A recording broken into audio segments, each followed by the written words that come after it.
Welcome to the Quiet Warrior Show, where we help top leaders find their pathway to incredible success and a lifetime of happiness. Here is your host, Tom Dutta, the Quiet Warrior. All right. My name is Tom, and I'm the host of the Quiet Warrior Show. We're live streaming today. I have a very special guest on, and I'm excited for two reasons. She is a Canadian or lives in Canada. We'll learn more, and it's my birthday. And it's such a pleasure to be doing this on my birthday.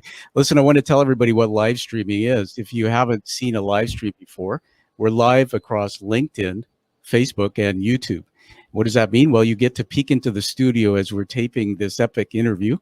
All the bloopers and all will be there for you to enjoy. You can also interact with the host with the chat box.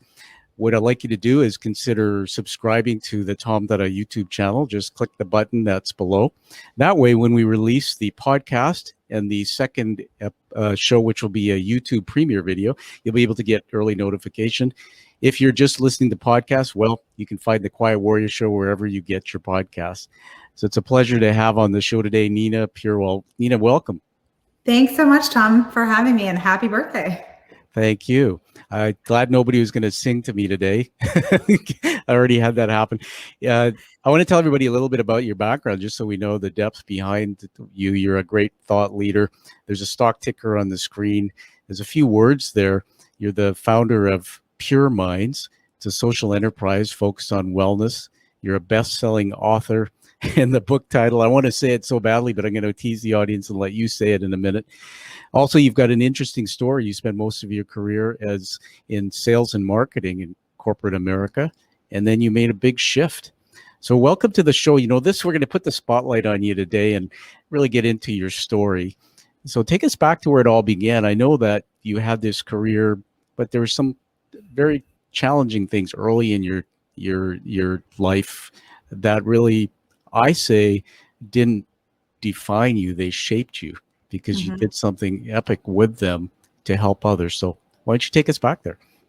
Yeah, thank you so much for that great introduction. And that's true. My mindfulness and meditation ancient wisdom journey started over 20 years ago. It's actually not the greatest story. I was 16 at the time, and I unexpectedly lost my dad and brother very tragically, very suddenly. And I started to just question what life was all about. What's our purpose in life? What's the meaning in life?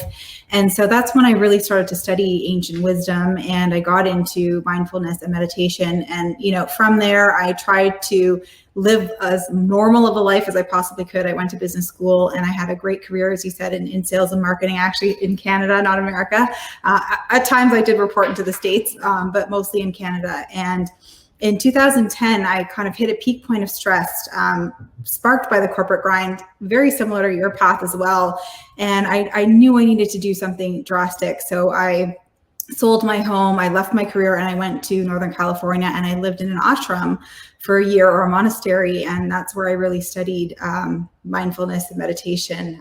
Came back, worked in corporate for a bit, and started my business a few years later. Wow. Well, first of all, my mind is going on a journey, Nina, everywhere. Now, were you born in Canada? Or I was, yeah, born and raised. And you live in, I'm just north of Toronto. Okay, fantastic. And of course, I'm on the other side of the world here in Canada, in British Columbia. I'm sure, we both have been impacted by this heat wave as well that we just had. First, I want to honor you. I know you go on online a lot and you tell your story of vulnerability. Sorry for your loss. Nobody can put themselves in your shoes. I don't want to get into too much to dig up the past and pain. You lost your dad and your brother. How old were you, and how old were they, and what happened? Can you talk about it? Yeah, definitely. And I'm happy to talk about. I've gone through a lot of therapy. I'm still in therapy. I think therapy is incredible. But I'm happy to talk about it, because I feel like if I share my story and I give someone 1% of hope that they can find happiness and peace through adversity, then it's totally worth it. So I was 16 at the time. My parents were going through a marital discord. My mom was very unhappy. My dad was quite abusive throughout their marriage. So she suddenly, after 22 years of marriage, served him with divorce papers, and it shocked him because he always had control over her. Yeah. And so, long story short, 6 months after that event, my parents were mid-40s. My brother was 10. I was 16. My mom and I came home from an appointment. Our neighbors were kind of running up to us as we pulled in the driveway to tell us that our whole house was on fire. And from there, my dad basically took my brother's life and committed suicide. And all the detectives on the case told me that his plan, because it was premeditated, was actually to take me as well and leave my mom with nothing. So it was really by a stroke of luck, which I talk about in the book, that, you know, I was with my mom at the time. She was supposed to be in a meeting until 10 o'clock that night. But our meeting got canceled and she came home early and took me to an appointment. So it was all, you know, I'm very, very grateful to be here, let's just say. And, you know, that was definitely one of the most challenging times of my life. Oh my goodness. Well, we're going to get you to hold up the book in just a minute. But first of all, you say shocked. I mean, just hearing your story, I'm shocked. You hear stories like this secondhand, and it's one thing, and another one to sit and look directly at somebody who's gone through it. My heart is just growing for you and your courage. I also am very impressed and honored with the fact that you will say publicly you're in therapy. I have had a journey in my own life, and I believe that everyone, every business leader, every person should have a care team for a preventive and taking care of, you know, get a checkup from the neck up, I call it. Yes. Yeah, I mean, why it's great to have a mastermind partner who's a psychiatrist or a psychologist and other people who can help you, you know, with the way your brain works. The your brother, what was his name? VJ. VJ. Yeah. Wonderful. And so do you have any other siblings now, or just you? No, I don't. It was just us two. So just me. My mom and I obviously became incredibly close. You know, since the incident, she was my best friend, but I lost her 6 years ago to Lou Gehrig's. So I'm sorry. It's been a tough journey. It's been, and I know you've had it tough too. I've listened to, you know, your podcasts and, you know, read quite a few things about you, and it's honorable to just be with you as well. It's incredible what you have overcome too, and it's amazing. I love what you said in the beginning. You know, these shape us. They don't define us, but they shape us. Yeah. Well, just know that from now on, we're connected by life. I think you and I met. God put you in my path for a reason, and I want to keep the spotlight on you today. But what's interesting about my show is when I have people on and they tell their story, it unlocks something in me, and I reply with a story. And I think that's the thing I admire the most about you, is when you tell your story, there are going to be people listening to this now and in the future, and it's a legacy you're doing here that will unlock something in them, Nina, something that will say, you know, I'm not alone, or I got to read her book. I've got to follow her so I can get through what I went through. I want to tell you something, and it's funny, the tragic story with the home on fire. I went to school in a area called North Delta, and it was on the border of Surrey, British Columbia, and Delta. And, you know, it's typical immigrants. My father was pumped gas. He came from Fiji with my mom, and then became a journeyman apprentice electrician. And we lived in this neighborhood where I used to walk to school every day up this big hill. Of course, I played the tuba. I picked the biggest, heaviest instrument in school. Good one. I played the flute, so I didn't have that problem. All right. Well, you had more grace than I did. I mean, I was a chubby kid too, so I went through all that stuff. But I would walk, and I would always turn the corner and walk the final leg to school. And there was this house at the corner. I never even thought about it. And one day I was walking to school, and it had police tape, and the house was all charred. Mm-hmm. And it was a similar story. It was a father, and it's funny, he used to drive a big truck with a gasoline tank on the back. So I think he had an excavating business. And me and my friends were kind of butt heads. We used to throw rocks when he was driving and try and hit the gas thing on it, just so it go clink, clank. And he would go like this to us. But he basically set his house on fire, and everybody perished, including the wife. Two of the children escaped, and there was actually a stream of blood across the road, and they went to a neighbor's house, and that haunted me for a long time. Yes. And what I didn't realize is how in my unconscious mind those memories and thoughts are wired into my thinking patterns. And I'll finish with this, and then you can teach us that yes, my father was a pretty good guy, but a violent drunk when he was at home. my mom and dad divorced when I was 12, became homeless and all that. I'm so grateful that I had parents who did the best with what they had. And after hearing your story, I'm never going to complain again about, how tough my life was. So it's amazing to me. Tell us about that. I think it's the coolest thing that you took a turn and went to LA and lived in an ashram. I mean, first of all, how did you do that? What did you experience? Why LA? Come on, tell us. You know what? My mom actually, she was also working in corporate. And so she called me one day. We used to talk every day on the way to work. And she said, hey, there's this course in Northern California in the Redwoods. It's a 1-year course on ancient spiritual philosophy, which is Vedanta, what she studied. And she said, I'm going to take a year off. Even though she was 1 year to retirement, she said, I'm going. And thank God she did, because she got sick after she came back. And something in my gut, Tom, even though I had a great career, I was climbing the corporate ladder, something in my gut was like, you have to go. Like, this is it. You have to go. I had just gotten married, so of course I had to talk to my partner about it. And, he said he got into ancient wisdom as well after he met me. And he said, you know what, let's do it. Let's go. It's now or never.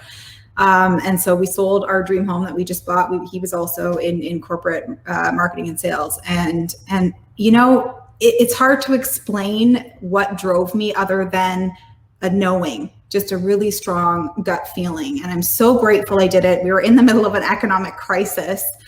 So many people thought we were totally crazy. And back then, mindfulness and meditation wasn't really what it is now. But honestly, it was the best decision that I made, even though it had its fair share of risks, because it laid the foundation of what I do today. And as much as I loved my career in sales and marketing, I always felt that there was a different purpose for me. And I think what that course enabled me to do was to get some foundation to then be able to, spread this knowledge. Yeah, that's amazing to me. We'll have to get that in the show notes, just the detail about that place, if it's still there. And, it's interesting because in the hero's journey, which is part of the narrative of this show, Joe Campbell, his work that he left us, they talk about this call to adventure.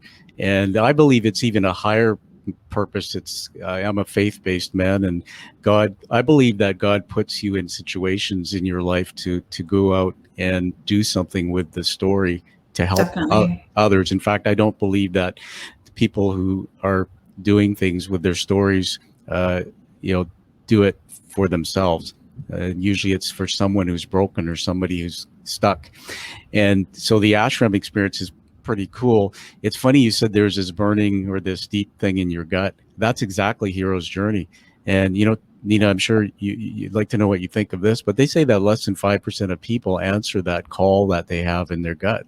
They just continue on the corporate grind, and they're stressed out and unhappy instead of going and seeking. You're a seeker, and you came back as a guide, as somebody of wisdom. So hold up the book there. It's called, and tell us the title. It's called Let That Shit Go, because we hold on to so much stuff. And, ancient wisdom talks about how our true nature is joy, it's bliss, it's peace, it's love, it's all these wonderful things. But what's happened over time, if you think of yourself as a child, you were inherently happy. You cried for very practical reasons. If you were tired, you were hungry, but you were inherently happy. If you hang around with a toddler, you'll realize they're inherently happy. But what happened over time? What happened as we got into teenagehood, as we got into adulthood, is we built up all this shit along the way of us accessing that happiness. It's always there for us to lean into, but we just have so much stuff in the way. So letting shit go is not an easy process. I will preface with that.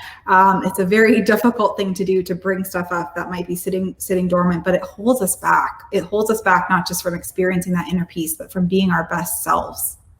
Yeah, it's pretty amazing. I love the title of the book, and I'm glad you said it. And it's going to be one that I will feature in the notes of the show. Everybody, I'm just going to do a shout out. Authors love reviews. In fact, that's how we get known in the world. Yes, and so you want to please get that book, Let That Blank Go.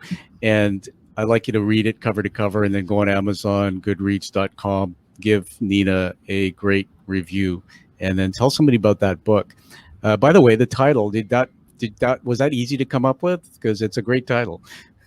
Thanks. It was actually, so the book is filled with 120 tips on how to let stuff go. So it's very easy to read. You can read a page or two and feel accomplished at the end of the day. So when we submitted the proposal, it was one of the tips, and our publisher said, you know what, let's just make this the name of the book. It's so catchy and it's so appealing. Like, so many people are holding on to stuff, right? So it's appealing to the masses. Yeah.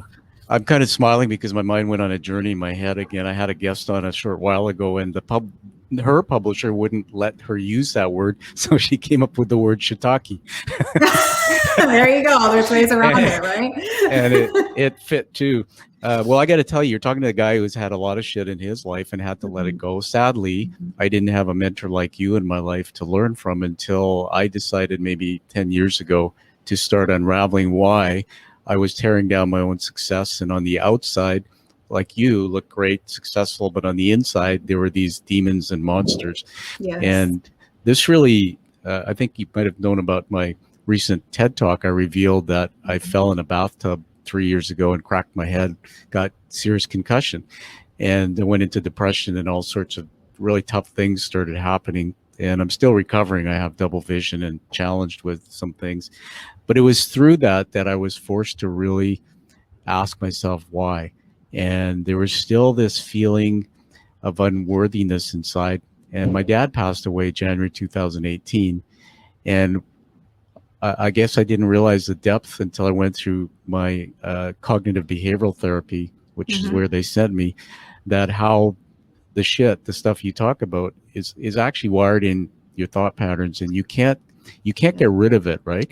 You have to do things. So what fascinates me and why I was interested in your story is because you're a teacher, is a couple things. One was meditation, and the other one is mindfulness. They used to be just buzzwords. I know some people kind of look up like, oh yeah, okay, here we go again, mindfulness. Yeah. But I have a good understanding of it, but I want to hear from you to tell us what is meditation, and what's behind it, what's the benefit, and then this thing called mindfulness. Help us with that. Yeah, definitely. So mindfulness is really the art of being fully present, because we are constantly distracted. We think on average 60,000 thoughts a day, which translates to 35 to 42 thoughts a minute. Wow. And studies show that we're only aware of less than 1% of our thoughts. So much stuff is happening subconsciously. And this is what you talk about, the subconscious mind and how we hold on to things we don't even realize. And, they're sitting suppressed, and we don't even know we get a little tummy ache, or our palms get sweaty, our heart races, and we suddenly tap into our mind and go, oh my gosh, I was just thinking about that. We don't even realize it. And so mindfulness is really all about being in the here and now. But the process of it is becoming more and more aware of your mind, because our mind takes us into all these different places. It's not our fault. It's just the way that we're wired. And like you said, so many things that happen in childhood, all of those records we play, they continue on in, teenagehood, in adulthood. And a lot of them, actually, studies say that 80% of our thoughts are negative or self-deprecating. So all the more reason to understand and have awareness of what's going on in there. So that's what mindfulness does. Mindfulness essentially makes you aware of what's happening in your mind and gives you the ability to pull back and be in the here and now. Meditation is, I say, like going to the gym for your mind. So if mindfulness is something you're practicing in the day-to-day, when you're sitting in meditation, it's almost like you're at the gym. Like, how much time do we spend on our bodies, right? What we wear, the makeup, our hair, what we eat, diet, nutrition, yoga. How often are we tapping into what's going on up here consciously? So that's what meditation does. When you sit in meditation, yes, it's very peaceful. Yes, it's very quiet, but you also become aware, acutely aware of where your mind goes, because the thoughts don't suddenly stop in meditation, and you don't suddenly get silence. Your mind is still thinking thoughts, but you become very aware of them. And that's when you can start moving through, becoming aware of the patterns, and then start moving through them and shifting them, creating new neural networks. Yeah, you did such a good job, everybody. These are teaching moments on the show. We just talked about mindfulness and meditation. Come back and re-listen to this, make some notes, take a look at that. I teach this in the work I do as well. And it's interesting because I believe that if you really get to know most successful people who run business or leaders, they have learned meditation, and whether it's a 30-second or 1 minute, but I've been teaching some, and they usually get hung up and they say, geez, I sat and I tried to do it and it didn't work for me. It really is a habit you have to develop, right? Yes. And it's not easy, but everybody, I'm just going to say to honor Nina, she explained it much better than I do. When I first did meditation, I used an online app, and it guided me. But when I got into that space where I could become grounded and like a mountain, and the weather, I guess, around the mountain, those are my thoughts, and I could step back, something amazing started happening. It was a completely different place I was in. I've never felt anything like it. And in fact, almost, a meditative state, almost felt like I went into a deep sleep as well. Yeah. And tell us, when do you think the best time of the day is to meditate? Yeah, for me personally, I always say meditation is personal. There's so many different types of meditations you can do, but for me, I find morning is the best. And even when we were at the ashram, meditation was the first thing we did at 6 o'clock in the morning every day. I had a monk that once said, meditate before you enter the world, which means before you pick up your phone, before you have a conversation, before you do anything, worldly, because when you wake up, your mind is kind of fresh, it's clear. You don't already have, when you get to the 2 o'clock work slump, you're already exhausted from so much. Well, in the morning, you're fresh, right? And so for me, I find that is the best time to meditate. When I first wake up, sometimes I just sit up in my bed and I go. I find that most effective. Yeah, that's my routine, which I've been doing for 10 years, is writing 3 gratitudes and a couple other things I do, plus the meditation. And when I was paid executive working for other companies, I started using it to calm down things like anxiety, because many leaders will never say, but they have stress, and stress becomes distress. Pretty fantastic.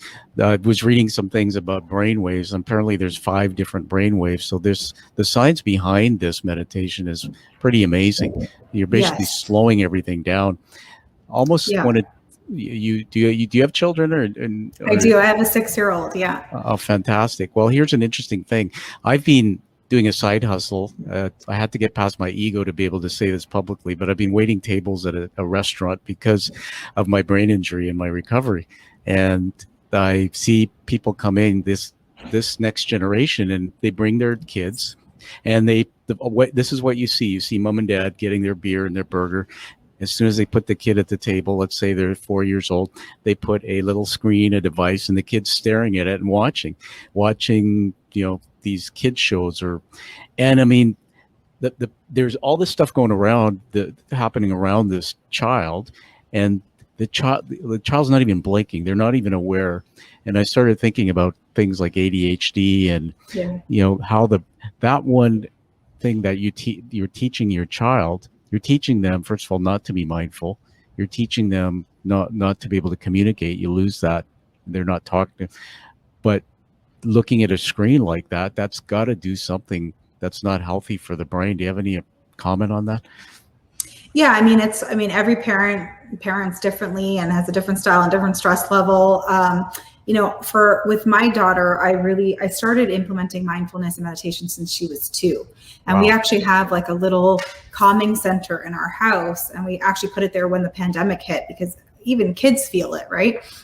And so in that calming center, we have a breathing ball, we have glitter jars, which are calming jars, we have essential oils, and I have tons of books. There's so many good resources, kids' books on mindfulness, meditation, flashcards. So anytime she's kind of feeling it, let's go to the calming center. Let's take a couple of breaths. And now she tells me, she's like, Mom, you look stressed. You need to go to the calming center. But yeah, it's so, I often, when I speak to her, I'm like, I wish I had these self-regulation tools as a tween or a teenager, because I didn't know what to do with all the emotion that came up. I displaced it and got into all kinds of things. But I try to make her very aware of her thoughts, even when she goes to bed at night and, I'm scared. I feel like maybe you and Daddy are going to leave me.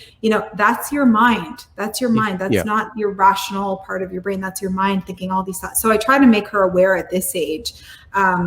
So I think any type of technique, and there's so many out there that a parent can implement, or a guardian can implement with their kids at as young as 1 or 2, just to help them regulate their own emotions, is a really, really powerful gift that you're giving your child. I think that's pretty cool. I'm going to ask you to take a picture of that room and just send it to me, maybe offline. I'd love to see that. It's interesting because we have so much alike in our thinking. I had this vision that companies of the future would have these type of rooms, and you would have cubbies where everybody could keep their journal and the nice chair and the headset. In your book, Nina Purewall, we're talking to her about a book, Let That Shit Go, 120 tips in there. She's an author and the founder of Pure Minds. Nina, the book itself, does it have these concepts you're talking about in there about the calming center and stuff like that? The calming center is new, but yes, we have a little section on kids, even being like a pet parent, how to act with your partner, how to act at work. There's a whole chapter on applying mindfulness in the everyday. So I think that's the biggest thing. People think it's kind of this like hot and sexy term right now, but what does that actually mean? How do you actually implement it? And so Kate, my co-author, and I, we both worked in corporate, and so we wrote the book with a very practical mind of how do you implement. Every tip is a different way you can implement mindfulness or meditation in your day-to-day life. I think that's fantastic. I like that approach. Definitely gonna recommend the book to people I know, because a lot of times I'll hear from people say in passing, I meditate. Do you? But nobody. I'll say, I picture the sign on my forehead's flashing that says I'm confused. I mean, I'm confused. So teach me how, which I think is a great thing in the book. What industry did you work in sales and marketing? I was just curious. CPG, so consumer packaged goods. Wow. So I worked at AC Nielsen. I started out my career at AC Nielsen. Then I did my summers at Kraft, and most of my majority of my career was at Cadbury, which was now Mondelez. But that's where I spent the majority of my career. That's amazing. I can see, certainly when I look at your website, I look at how you've packaged yourself as a thought leader. Tell us about just the address for your website. We'll put it in the show notes. And what you've got some neat things on there, including I read masterclass and some tools. Tell us about all that. Yeah, thank you. Anyone can check out my website, ninapurewall.com. And because I spent so long in corporate, I'm super passionate about going back into corporate and giving tips and tools on how to find that calm in that situation. So ninapurewall.com has everything that you need. There's also links to where you can find the book. But at the end of the day, my goal is to help people find an ounce of happiness or peace in their everyday, and also work through life adversities. So that is it. That's my goal, and that's hopefully what my website represents. I just had a burning desire. When I came back from the ashram and I went back in corporate, that's when it really hit me. I thought all of these tools and tips, even though they're so ancient, are so applicable in the real world. Like, people think, oh, you have to go to the mountains and live in India for a year and study. Yes, okay, you need the foundation, but they're so applicable in everyday life. Like, I do workshops for companies now, and especially now because post-pandemic, everyone has been so incredibly stressed. And it's just the messaging is so relevant. So, that's my hope, is that people walk away with practical tools on how to find more calm and peace. Yeah, I also see you as such a great teacher and a thought leader, because when somebody does something and it's from a deep purpose of, having to develop that knowledge to deal with their own life situation, I think you become real, especially when you tell your story. There are people, I love all people, that teach mindfulness that haven't gone through trauma or tragedy. And I think it's amazing what you've done. The ashram, I'm curious about that. Somebody I know, because I want to do that, and somebody I know did it. They went to India, but that's a little bit much for me, even though my grandparents are from there. Yeah. Is there a cost to doing a program like that? Yeah, there is usually a cost, especially if you're living on site. If you're living at the ashram, you've got to pay for board and food. It's not exorbitant by any means. It really depends on, I would say, find a teacher and a school or an organization that really works for you, that speaks to you. Do some research, maybe talk to people there, and you can do 10-day retreats. You could do 3-day retreats. You did it for a year. We did a year, a full year. It was absolutely. I always say it was the most enlightening experience, and it was also the most challenging. It was Yeah. it was hard. I totally unplugged. So I had no access to, Wow. I used to Good be for you. addicted to my BlackBerry or Crackberry, they Yeah. called it at the Yeah, time. I had So one of those. yeah. And, 2, 3 o'clock, this is when I was reporting into New York. And all times of the night I was, on email and totally unplugged. And it's interesting what happened that year because I unplugged and didn't have any distractions with TV, friends, phone, apps, anything. Suddenly stuff from my childhood, from my dad and brother came up because I think I went full force into my career, exactly what you did, totally suppressed and repressed everything. I just focused 100% on my career, and I couldn't let anything go because I wasn't dealing with anything. Exactly. And that's been the pandemic for a lot of people too, because we've been so isolated, stuff's coming up. It was just hard at first, but once you kind of start to move through it, it's the most empowering and rewarding thing. Yeah, I was thinking when you were talking about other people and having bad experiences or traumatic experiences, that I always used to think there was something wrong with me coming from a traumatic childhood.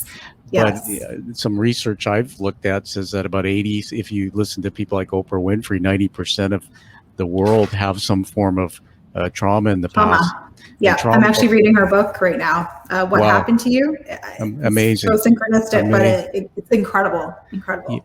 Yeah, so I had this crazy thought, like, okay, so we are the majority, 80 to 90%. So why do we think there's something wrong with us? The fact is, where I worked at the exec C level of business, it was taboo. You didn't talk about your weakness. You didn't show vulnerability. We were taught by our fathers to be tough and strong, and our board of directors and people, they think there's something wrong with him and he can't do that. I mean, it's just such BS, because the people who can do what you and I do, it show a bit of vulnerability. And that doesn't mean throwing up and crying. It means just telling a story with an impact and then taking people in a different place to be happier. You become more real as a leader, and you can follow somebody like that. So that's why I'm following you now, because you're such a great mentor and experience. The going from the ashram, so 1 year in an ashram, that's incredible. Something else came to my mind when you talked about that, which relates back to my story, that I said this in my recent talk I did, TED Talk. I said that I was a self-worth chaser, not a success chaser. Yes. So in other words, I love that line. Thank you. I climbed the ladder fast. Manager 21, CEO 31. And, I'm not being ego here. My ego's gone. I have complete humility about what I did wrong and what I did well. But I was really searching for the love and acceptance of my father, which I never got. I only got that from when I did something well. What's interesting is, before this will probably be in the next bit of work I do with the book, that before my dad passed away, God gave me a message, and I went and reconnected with him for a coffee. And that was in the fall of 2017. And we agreed to meet once a month starting that next January. And then, the phone rings. It's my mom saying, your dad's died. But when I met with my dad, everything fell away. There was forgiveness. I didn't forgive his bad behavior. I was like the black and blue kid. But here's the thing. I asked my dad, I said, tell me about your childhood. And I didn't know my grandfather, but my grandfather was just like him, a brutal guy, drunk. My dad was very much treated poorly. I think that behind a lot of addictions is a mental health crisis. Absolutely. 100%. And what's interesting is, I learned from my dad, after 10 years not seeing him, that he was going into prisons. He was doing meditation for men's groups. All the things you're talking about, my dad became this hero. And at his funeral, people lined up, 100 people. I didn't know them. And they said, your dad, he was a pillar in the community. He helped us. He helped me and my daughter survive. And I'm going like, you talking about the same father I know? Because he was a villain. I hated him. Yeah. And so, without getting into the painful side of your story again, did your dad have a childhood that was something different? I mean, to do what he did is unthinkable. But was there something behind that? Yeah, Tom, I have spent decades trying to piece together his childhood, because I talk about my forgiveness journey with my dad in the book. And it's really important to note that it's not forgiving or excusing or righting the wrongs, because they are still wrong. Yeah. It's about forgiving so you can have releasing freedom, so yourself, releasing yourself from all the anger that you're holding on to. But, I realized I was holding on to so much anger and sadness and sorrow, and, it'd been 20 years since the incident, and he's dead and gone. He's not being impacted by my feelings. I lost touch with a lot of his family after that, but I have been trying to piece together his childhood, and he had great parents. Like, my grandparents helped raise us, but I think my grandfather was United Nations, was in the United Nations, and he studied a lot and he worked a lot. So I think my dad just never got any attention. He had a little brother who got all of the attention. But I definitely think he struggled with mental health. He struggled with depression. And back then in the 90s, men, they wouldn't get, you had to really have a clinical issue to have a psychologist or a psychiatrist. That's right. He went with undiagnosed mental health issues, untreated. And that's why I'm so passionate about speaking out about it now, because, if you get the help, your whole life can change. Your lives of your children, your parents, everybody around you can change, if you just get the help. And he never did. And everything exploded. Everything completely exploded. Yeah, I can't wait to read that part of the book, the healing, that forgiveness journey. I want to put my hands together and say I honor you for taking that step, because it took me most of my life, sadly, until like 3 years ago, to take that step with my own father. And it's a huge step to free yourself.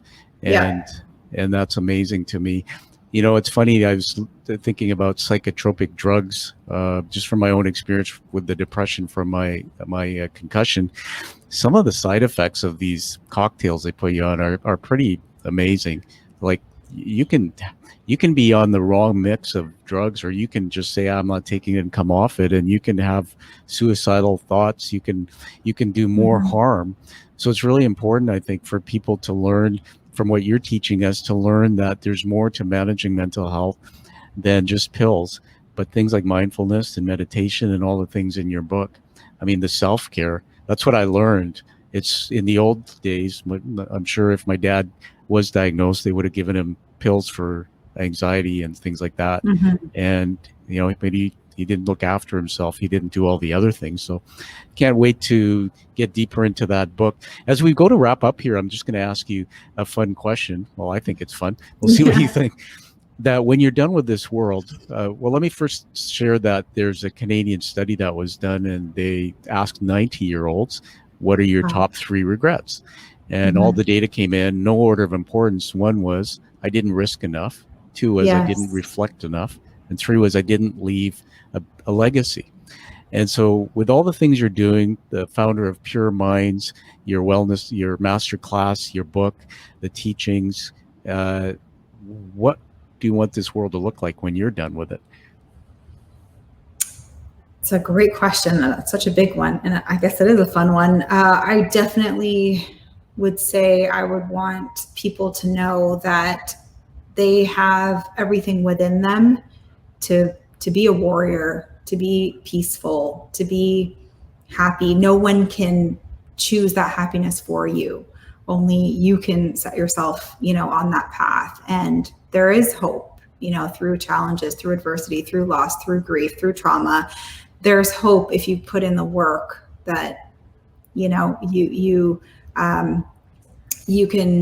can find that peace. And it's also important, I think, to follow your heart.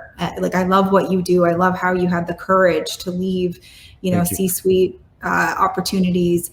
And I had a monk tell me once, and this was kind of a game changer when I was at the ashram. He said, as long as you're walking a path that is not meant for you, you're going to feel like you're walking with a rock in your shoe. That's interesting. I love that. That uncomfortable little, so my hope is that everybody does what they love, truly does what they love, and knows that through that there's so much kind of peace and empowerment coming out of it. That's amazing. Everybody, let's honor Nina. That's a teaching moment. Don't walk with that rock in your shoe. Find that comfort. Find what you love to do with that purpose of that you probably haven't figured out yet. And I love your vision of what you're trying to do with this world. It's It's greatly needed. And I want to say this with a lot of love and respect for you. I love you and your story, that I know, because you put on a brave face, that people like us, every day we wake up, it's a challenge. We have to keep moving forward. That I know that each Father's Day, or as your daughter grows and wants to know about grandpa and grandma, that, there's going to be new journeys for you to be able to explain, or however you deal with that. And I know that God's given you the grace and the equipped you with what you have to not only do that for your tribe, but to go out in the world and help the millions who are going to go through the same journey. I mean, it's just amazing to me that you're here teaching us. So I want to honor you. So I'm going to close the interview with a few awards and prizes, especially for you. I write these down on all my shows when I'm writing on my paper here. People can't see it if they're on the podcast listening. These are what I call leadership words. And so the first one is hero. You're a hero. And number 2 is wisdom. My goodness, the things you know and what you've done and experienced and what you've learned. 3 is courage, absolute courage. And 4 is love. It comes out of you when you speak. And for a woman who's gone through what you have, to be able to smile and project that, I think they say, what I believe anyways, if you wake up in the morning and can feel love for yourself, you can love others. And you do it really well. And we're going to give you an award today. So I don't know if you know about this, but when I created the show, I wanted to have a symbol of the show so that each of the Quiet Warriors would go and leave the show and commit to continue their life work and making an impact with their story on the world. Behind me, you can see something on my screen if I full screen it now for those who are watching the video later. And that is called a challenge coin. Now, challenge coins, they started in World War II, and this one is hand painted and crafted. The back of it is actually the hero's journey narrative, step by step. Wow. And these soldiers would carry them and commit to each other. If they would have fun, if one didn't have their coin in their pocket, maybe they'd buy a drink and dinner. But they're used today around the world to create community. They're used, all first responders, even Alcoholics Anonymous had their own version of a challenge coin. I created these coins so that you would be connected to all the other Quiet Warriors who have come on the show. Less than 50 a year are given out on a planet of 8 billion, and they're not easy to get. And so welcome to the Quiet Warrior Tribe. Thank you. Thank you so much. I'm so appreciative of being part of this incredible tribe that is filled with heroes and people of courage and people who are willing to be vulnerable enough to share their story, which is not always easy. So thank you. I'm so honored. Oh, you're welcome. And I'd like to, with your permission, dedicate this show to, as you wish, perhaps to your brother or whatever, make a special dedication. And I've just written down on my paper ×2, I'll be sending 2 coins, one so you can honor your brother who paid the ultimate price, but he obviously had an impact on you.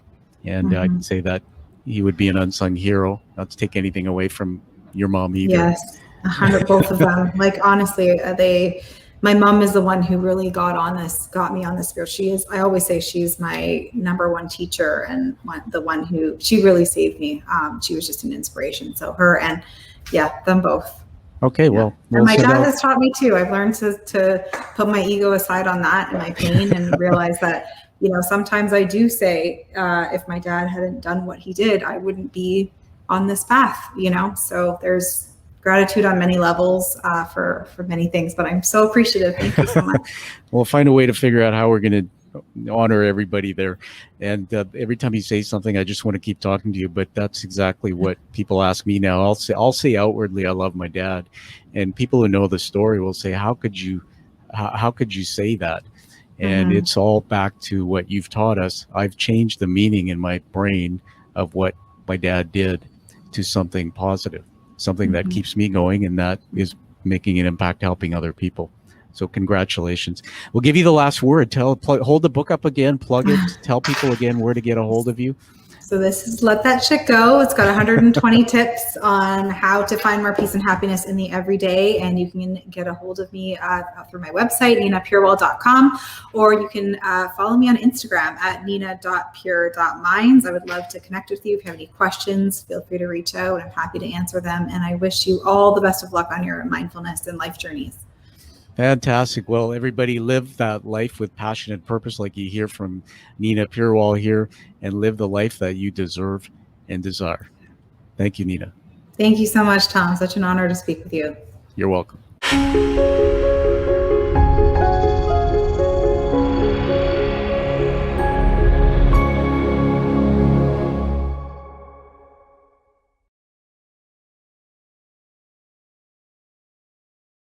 Thank you for listening to The Quiet Warrior Show. Create is a motive-based leadership development firm. www.kreat.ca